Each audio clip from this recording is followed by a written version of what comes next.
किसी गांव में एक गरीब व्यापारी अपने गधे के साथ रहा करता था। व्यापारी का घर बाजार से कुछ दूरी पर ही था। वह रोज गधे की पीठ पर सामान की बोरियां रखकर बाजार जाया करता था। व्यापारी बहुत अच्छा और दयालु इंसान था और अपने गधे का अच्छी तरह ध्यान रखता था। गधा भी अपने मालिक से बहुत प्यार करता था, लेकिन गधे की एक समस्या थी कि वह बहुत आलसी था। उसे काम करना बिल्कुल अच्छा नहीं लगता था। उसे सिर्फ खाना और आराम करना पसंद था। एक दिन व्यापारी को पता चला कि बाजार में नमक की बहुत मांग है। उस दिन उसने सोचा कि अब वो बाजार में नमक बेचा करेंगे। जैसे ही हाट लगने का दिन आया, व्यापारी ने नमक की 4 बोरियां गधे की पीठ पर लादी और उसे बाजार चलने के लिए तैयार किया। व्यापारी गधे के आलसीपन के बारे में जानता था, इसलिए गधे के न चलने पर उसने गधे को 1-2 बार धक्का दिया और गधा चल पड़ा। नमक की बोरियां थोड़ी भारी थीं, जिस वजह से गधे के पैर कांप रहे थे और उसे चलने में मुश्किल हो रही थी। किसी तरह गधे को धक्का देते हुए व्यापारी उसे आधे रास्ते तक ले आया। व्यापारी के घर और बाजार के बीच एक नदी पड़ती थी, जिसे पुल की मदद से पार करना पड़ता था। गधा जैसे ही नदी पार करने के लिए पुल पर चढ़ा और कुछ दूर चला, उसका पैर फिसल गया और वह नदी में गिर गया। गधे को नदी में गिरा देख व्यापारी घबरा गया और हड़बड़ाते हुए तैरकर उसे नदी से निकालने जा पहुंचा। व्यापारी ने किसी तरह अपने गधे को नदी से बाहर निकाल लिया। जब गधा नदी से बाहर आया, तो उसने देखा कि उसकी पीठ पर लदी बोरियां हल्की हो गई हैं।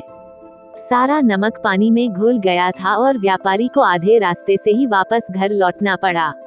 इस वजह से व्यापारी का बहुत नुकसान हो गया, लेकिन इस घटना से आलसी गधे को बाजार तक न जाने की एक तरकीब सूझ गई थी। अगले दिन बाजार जाते समय जब पुल आया, तो गधा जानबूझकर नदी में गिर गया और उसकी पीठ पर टंगी बोरियों में रखा सारा नमक पानी में घुल गया। व्यापारी को फिर से आधे रास्ते से ही घर लौटना पड़ा। गधे ने हर दिन ऐसा करना शुरू कर दिया। इसके कारण गरीब व्यापारी को बहुत ज्यादा नुकसान होने लगा, लेकिन धीरे धीरे व्यापारी को गधे की यह युक्ति समझ आ गई थी। एक दिन व्यापारी ने सोचा कि क्यों न गधे की पीठ पर ऐसा सामान रखा जाए जिसका वजन पानी में गिरने से 2 गुना हो जाए। ये सोचकर व्यापारी ने गधे की पीठ पर रुई से भरी बोरियां बांध दी और उसे लेकर बाजार की ओर चल पड़ा। जैसे ही पुल आया, गधा रोज की तरह नदी में गिर गया, लेकिन आज उसकी पीठ पर लदा वजन कम नहीं हुआ, बल्कि और बढ़ गया। गधा इस बात को समझ नहीं पाया। ऐसा अगले 2 से 3 तक होता रहा। व्यापारी गधे की पीठ पर रुई से भरी बोरी बांध देता और पानी में गिरते ही उसका वजन 2 गुना हो जाता। आखिरकार गधे ने हार मान ली। गधे को अब सबक मिल चुका था। चौथे दिन जब व्यापारी और गधा बाजार के लिए निकले, तो गधे ने चुपचाप पुल पार कर लिया। उस दिन के बाद से गधे ने कभी भी काम करने में आलस नहीं दिखाया और व्यापारी के सारे नुकसान की धीरे धीरे भरपाई हो गई।